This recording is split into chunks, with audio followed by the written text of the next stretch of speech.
Hoy, unas horas antes de que comience la cumbre iberoamericana en Cádiz, nos acompaña en Periodista Digital Fernando Maura, que es el responsable del área internacional de Unión, Progreso y Democracia, y con el cual vamos a charlar, por supuesto, sobre esta cumbre, pero también sobre otros asuntos de la política exterior española. Bienvenido a Periodista Digital. Muchas gracias, encantado de estar con ustedes. Bueno, pues como decíamos ya para empezar, comienza la cumbre iberoamericana. ¿Sirve para algo este tipo de encuentros? Bueno, yo creo que es importante plantear ese espacio natural que nos produce o que nos ofrece la lengua común y toda la tradición histórica que ha vinculado España con el conjunto con otros países de Latinoamérica, y también el caso de Portugal para plantear también una dimensión iberoamericana.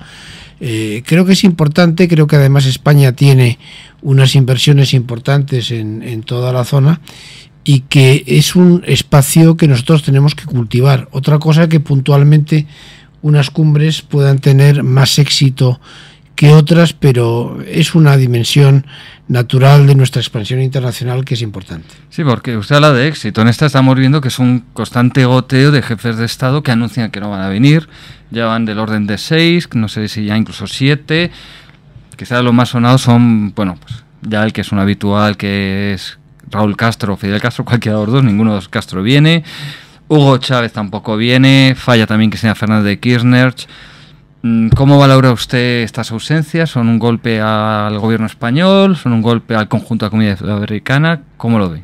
Bueno, vamos a ver, siempre hay que ir por partes. El caso de Cuba o de Venezuela, lo que algunos han llamado Venecuba, porque al final son dos regímenes que van absolutamente de la mano. Bueno, me parece que el gran problema que tienen esos países y esas sociedades es que no han conseguido una culminación democrática, en un caso porque viven en una dictadura absoluta, como es el caso de Cuba, y en el otro porque están en una evolución perversa hacia la dictadura, como es el caso de Venezuela. El hecho de que esos países tengan unas relaciones complicadas o malas con otros países de Iberoamérica, incluida España, pues es hasta cierto punto justificable, sobre todo cuando no se plantean las cumbres o las políticas internacionales desde un punto de vista de estabilidad institucional, sino desde un punto de vista más político, más pegado a lo que puedan ser las contraposiciones dialécticas entre unos países y otros. Y el caso de Argentina, yo creo también observar que es una deriva muy preocupante. Argentina es un país que está en una posición muy difícil desde el punto de vista de sus relaciones con otros países, notablemente con España y con determinadas inversiones españolas, pero también con otros países, de manera que hay que pensar que eso se debe reconducir más a una dialéctica concreta de unos países que adoptan determinado tipo de medidas por el hecho de que están embarcados en situaciones políticas concretas, más que una dinámica lógica de relaciones que no tengan que ver con regímenes políticos, sino con intereses generales de los distintos países que forman la zona. Usted decía que Argentina tiene relaciones difíciles con España y con otros países, pero bueno, vamos a centrarnos en España. Ya ha pasado un cierto tiempo desde la expropiación de YPF por parte del gobierno de Cristina Fernández de Kirchner, y vemos pues que de vez en cuando desde su gobierno hay declaraciones, en fin, poco afortunadas o poco simpáticas hacia España. ¿Cree usted que el gobierno de Mariano Rajoy gestionó bien aquella crisis y está gestionando bien las relaciones con el gobierno de Kirchner? Bueno, esta es la primera pregunta que me formula en relación con la política internacional del actual gobierno.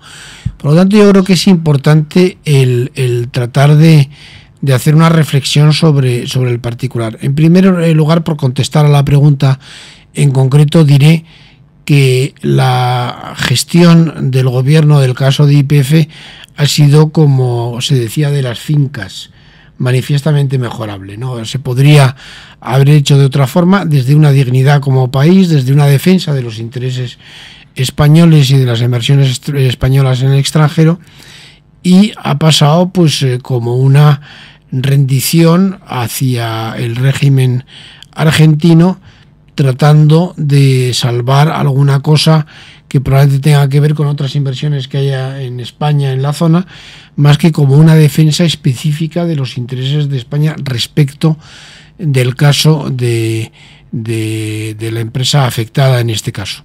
Y por lo general lo que observamos, y probablemente incidiremos bastante a lo largo de la entrevista, si a usted le parece, pero observamos una sensación de debilidad, un gobierno débil que es también débil como consecuencia en su política internacional. Lo es respecto de la política interior, lo es respecto de la política europea, que no es estrictamente una política internacional, y lo es respecto de la política en relación con terceros países no socios, como el caso de los países de la Unión Europea, que también plantea serias dificultades desde el punto de vista de que emite demasiado esa imagen de debilidad de nuestro país. Sí, bueno, hoy se ha sabido que el gobierno español ya ha dicho hoy oficialmente que ha pedido al gobierno cubano el traslado de Ángel Carromero a España para que cumpla la pena en nuestro país.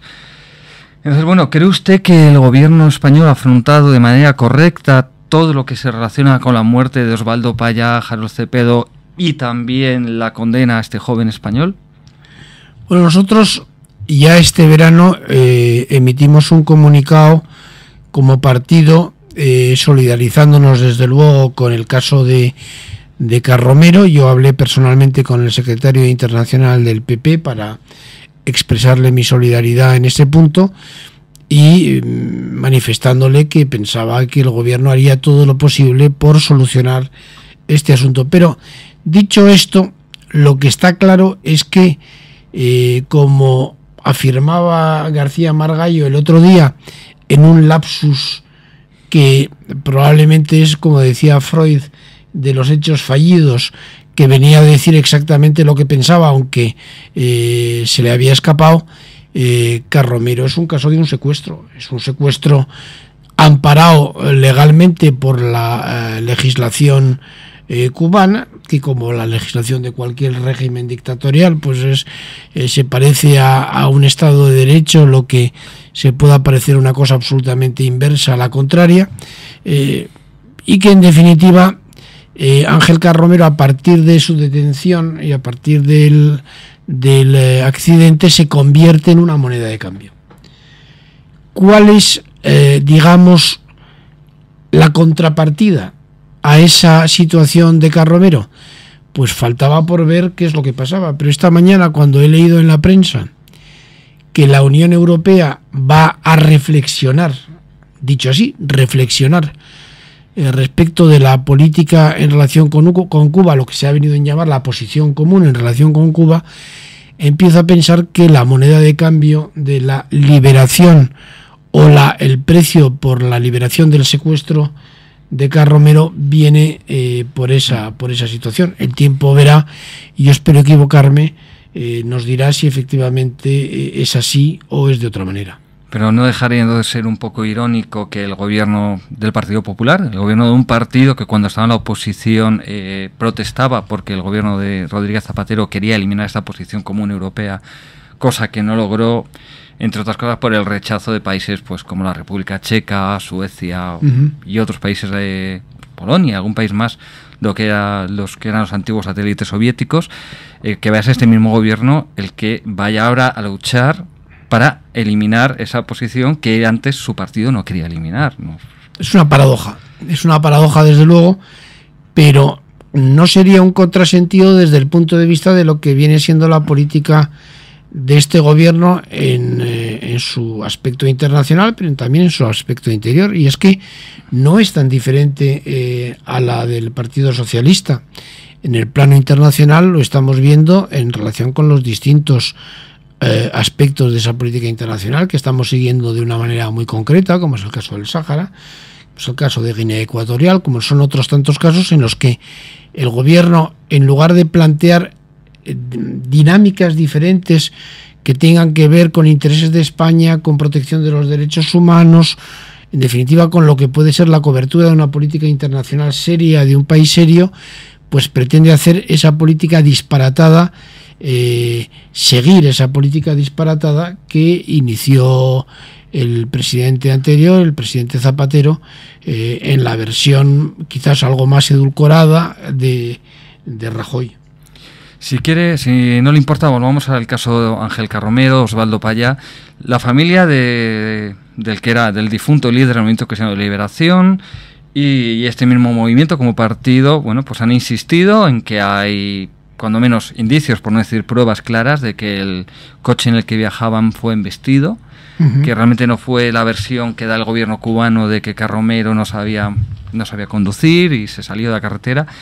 Y sin embargo parece que el gobierno español en ningún momento exploró esta vía y desde el primer momento dio por válida la versión del gobierno cubano. ¿Por qué?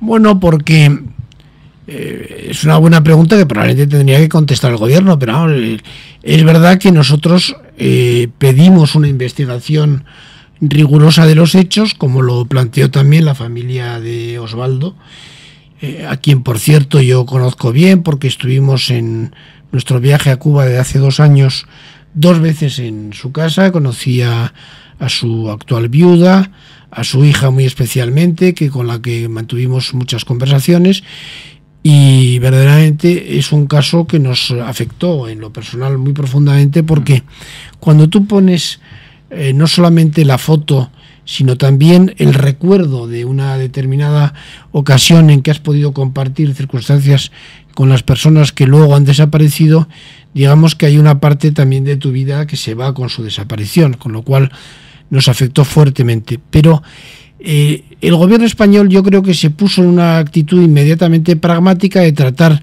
de conseguir un mal menor.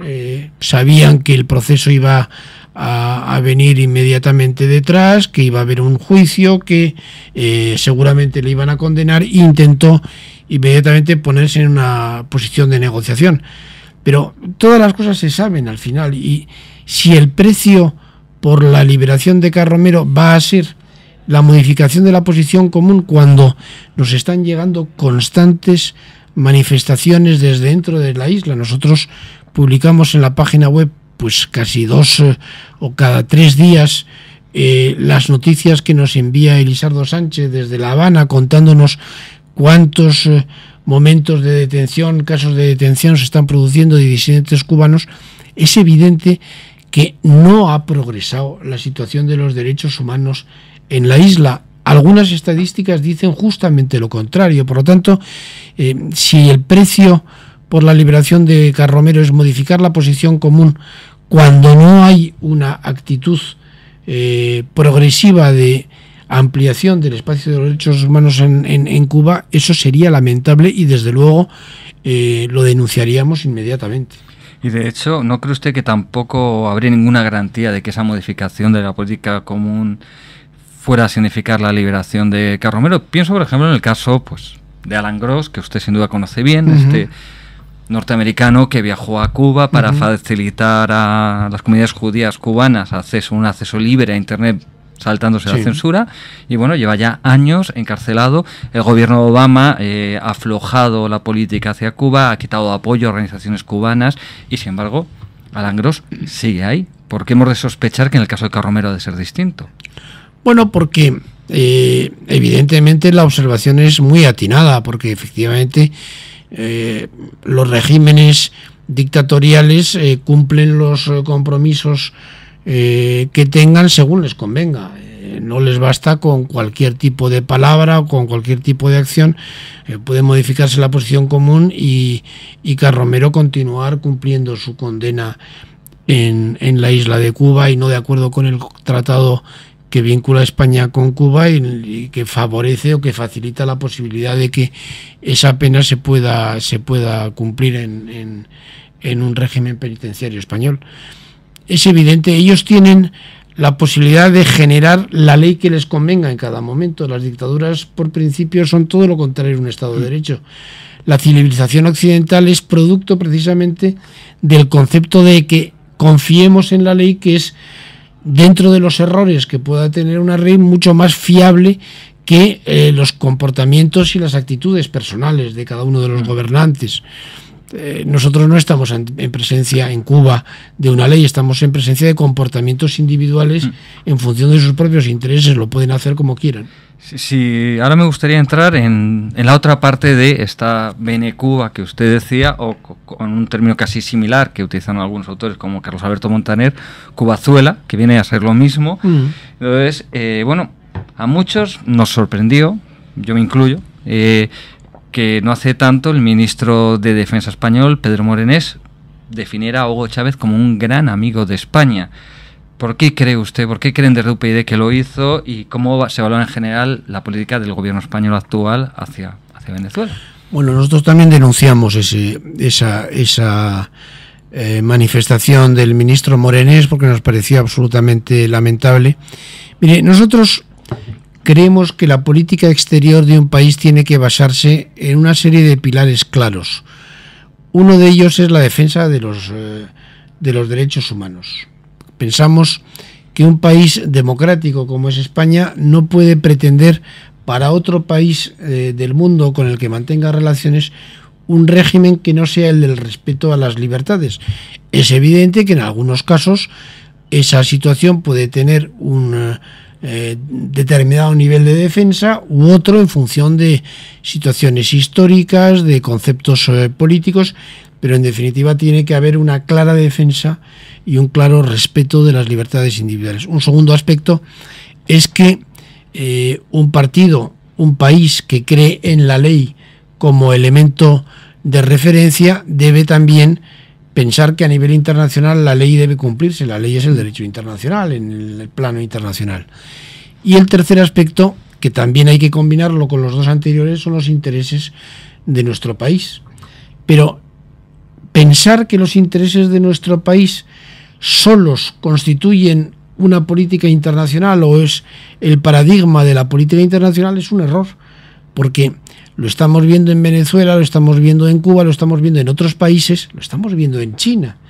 Estamos viendo cómo en un determinado momento pasamos por encima del cumplimiento de la ley a nivel internacional o pasamos por encima de los derechos humanos a nivel internacional, no los mencionamos en ninguno de los dos casos y pensamos que los intereses españoles están cubiertos solamente por evocarlos. Los intereses españoles en relación con Venezuela, en relación con Cuba, en relación con Argentina, con cualquier otro país del mundo, son precisamente los que derivan del hecho de mantener una política respetuosa con los derechos humanos y una política respetuosa con el cumplimiento de la ley a nivel internacional. Y los derechos y los intereses de nuestro país, de nuestras empresas, habrá que valorarlos en función del cumplimiento de los tres paradigmas, no de uno solo. Pero ¿no debería ser la defensa de los intereses de España también la lucha contra el terrorismo? Y sin embargo vemos que Venezuela es un santuario de etarras. Hay un comunicado de Covite que hemos también reclamado para su dimensión y su difusión en la página web de nuestro partido, en ese mismo sentido, en el sentido de una acusación al régimen venezolano por amparar y proteger a terroristas etarras. Evidentemente que cuando nosotros planteamos ese tipo de situaciones y de objeciones, también viene dado por un comportamiento que no es precisamente el de un amigo de España el que está realizando ese tipo de comportamientos. También vamos a tratar un tema que yo sé que a usted personalmente le interesa mucho, como partido les interesa muchísimo, y de hecho usted ya lo ha nombrado. Y en general en España es una cuestión porque también tiene cierto seguimiento constante, que es el Sáhara Occidental, la situación en el Sáhara, en la antigua provincia, antigua colonia, como lo queramos llamar, sí, española. ¿Qué reclaman ustedes al gobierno español que haga en esta materia? Bueno, en primer lugar, lo que tenemos que hacer es una fijación de posición perfectamente clara, y es que primero España tiene una responsabilidad histórica en la descolonización del Sáhara Occidental, porque abandonó de una manera ignominiosa el territorio del Sáhara a su suerte y a la suerte de la invasión y la ocupación por parte de Marruecos del territorio. España todavía jurídicamente, como dice los distintos mapas de Naciones Unidas cuando señalan la situación de los territorios colonizados, es potencia administradora del territorio del Sáhara Occidental. Por lo tanto, tiene una responsabilidad jurídica para con el Sáhara y su población. Y en esa fijación de posición a la que yo me refiero, España tendría que decir de una manera concreta que acepta y que está dispuesta a poner en práctica los principios y resoluciones de Naciones Unidas en este aspecto. ¿Y qué dicen las resoluciones de Naciones Unidas? Pues simplemente que se debe proceder a un referéndum de autodeterminación en el Sáhara Occidental, y cualquier proceso de autodeterminación debe decir claramente si efectivamente hay una decisión en el sentido de la independencia por parte de los ciudadanos cuestionados en ese referéndum, o cualquier otra opción, entre las cuales, por cierto, podría caber incluir la oferta que ha hecho el gobierno de Marruecos a los saharauis de dotarles de una autonomía más o menos creíble para que se autogobiernen. Pero un referéndum de autodeterminación debe quedar claro que debe contener siempre la posibilidad de la independencia para su población. España tiene primero que reconocer de una manera clara y taxativa que esa es la realidad, y segundo, tiene que poner las medidas para que eso se produzca. El primer aspecto más o menos viene siendo aceptable desde el punto de vista de algunas declaraciones del gobierno. El segundo, desde luego, está completamente falto de consistencia, porque no se aplica en ningún momento, nada se dice por parte del gobierno en ese sentido. Y además, de una manera bastante habitual, frecuente y de alguna manera retórica también, se dice que España querrá siempre una solución que sea mutuamente aceptable. Mutuamente aceptable para saharauis y para marroquíes, para el gobierno de la República Árabe Saharaui Democrática y para el gobierno de Marruecos. Nosotros entendemos que esa coletilla del mutuamente aceptable no es, si me permite la expresión, aceptable, porque lo que es aceptable es simplemente que se cumpla la ley y que se cumplan las resoluciones de la ONU, que tienen, como sabe, fuerza legal en este aspecto. También hay otra región donde parece que hay una obsesión en todos los gobiernos españoles desde hace años, por lo menos desde la llegada a la democracia o el primer gobierno de Felipe González, por pintar mucho. Yo creo, percepción personal, que realmente nunca se ha logrado pintar tanto como España querría, que es el conflicto de Oriente Medio, el conflicto árabe-israelí o israelí-palestino. Un conflicto que ahora mismo se está calentando, y el gobierno español parece ser que está valorando abstenerse en la votación sobre el ingreso de Palestina como Estado miembro de la ONU, un ingreso que sería sin un acuerdo entre las dos partes en conflicto. ¿Usted considera que esta postura sería acertada por parte de España? ¿Abstenerse? ¿Debería apoyar el ingreso? ¿Debería negarse? ¿Qué cree usted que debería hacer el gobierno español? Bueno, es una situación muy complicada. Muchas de las situaciones en la política internacional están profundamente enquistadas. El caso del conflicto israelo-árabe y el caso de Palestina es uno de los elementos más claros de esta situación.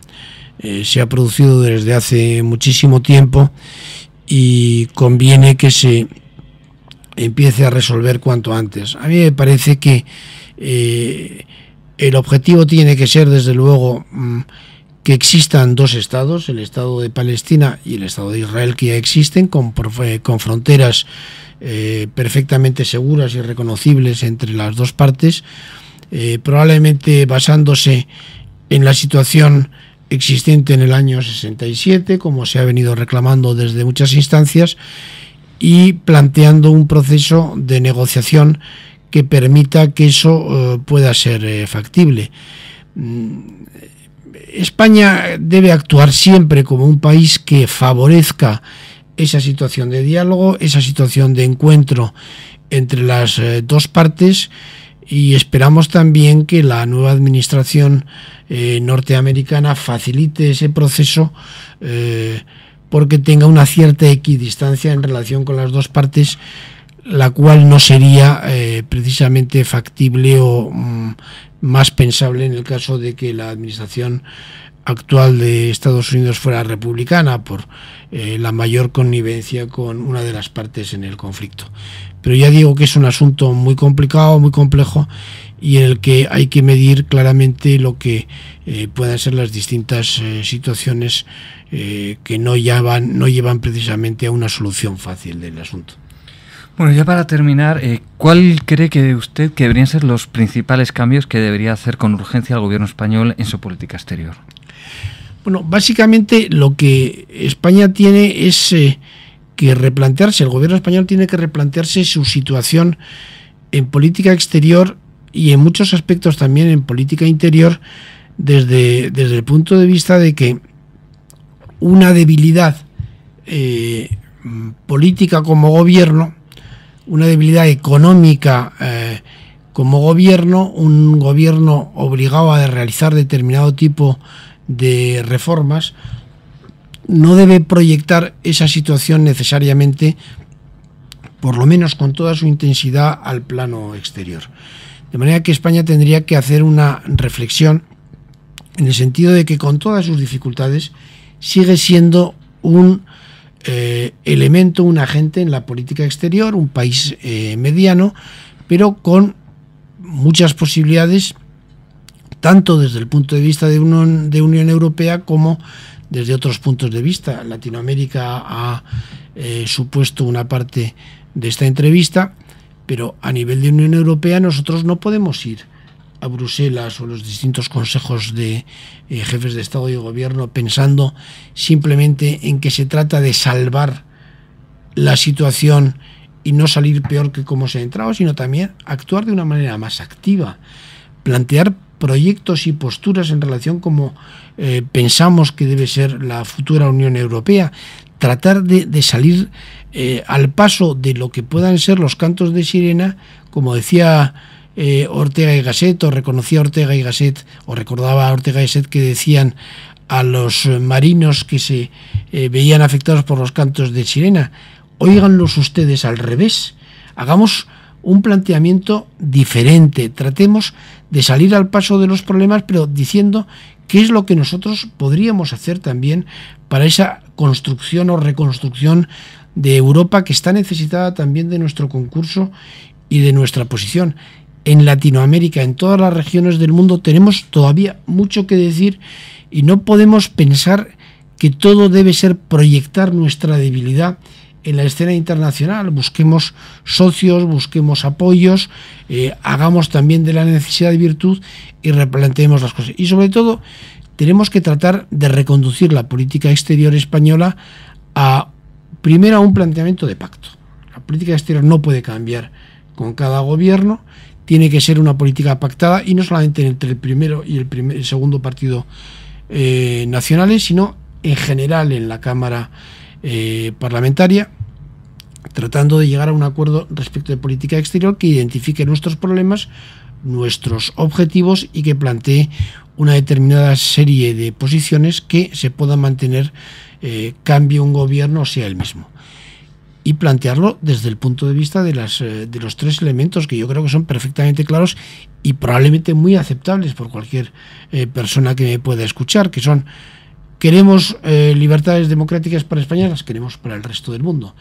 Queremos cumplimiento de la ley para España, queremos cumplimiento de la ley, derecho internacional para el resto del mundo. Queremos defender los intereses de nuestro país en el resto del mundo, hagámoslo también, pero de acuerdo con los dos primeros principios.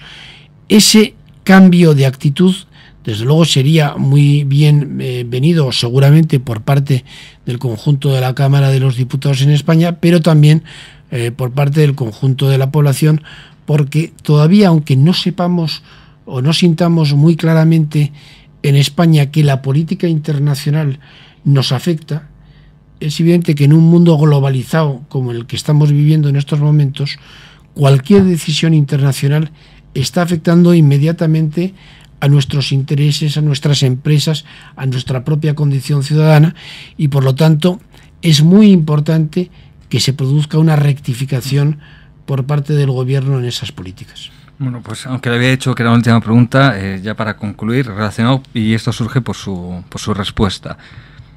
Me da la impresión que usted cree que el principal problema de la política exterior española es que es un reflejo en el exterior de la debilidad interna del gobierno y de la debilidad interna de España. ¿Esto es así?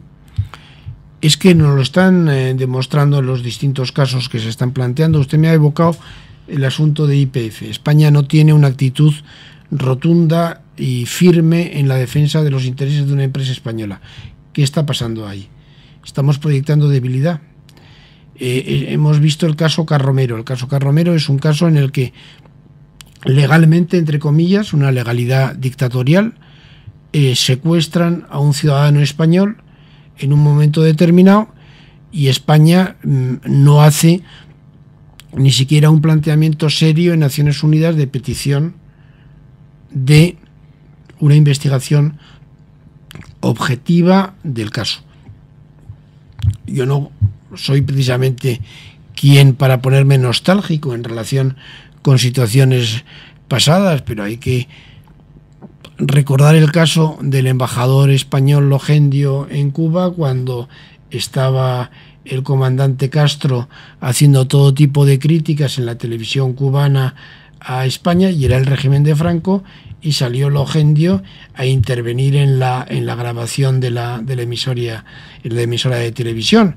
Por lo tanto, quiere decir que muchas veces se trata de saber un régimen como el de Franco, que era débil en la escena internacional, que le costó una barbaridad entrar en Naciones Unidas.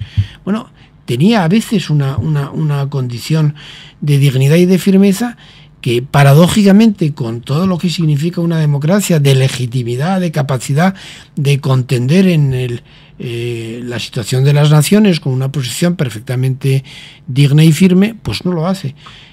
¿Qué es lo que está detrás de todo eso? Pues está detrás de eso una debilidad totalmente asumida por parte del gobierno, y que, en lugar de ser edulcorada en el sentido positivo de la palabra, para decir, bueno, hagamos de la necesidad y virtud y combatamos esta situación con todas las ventajas que podamos obtener, pues no se hace. Simplemente se está proyectando debilidad a la escena internacional, que es la misma que sienten nuestros gobernantes. Bueno, pues don Fernando Maura, con este mensaje un poco triste, casi podríamos decir, como españoles, me gustaría que fuera distinto, pues pero concluimos esa entrevista, y solo nos resta agradecerle que ha venido a su estudio de periodista digital para compartir su visión de la política exterior. Muchísimas gracias. Encantado de estar aquí.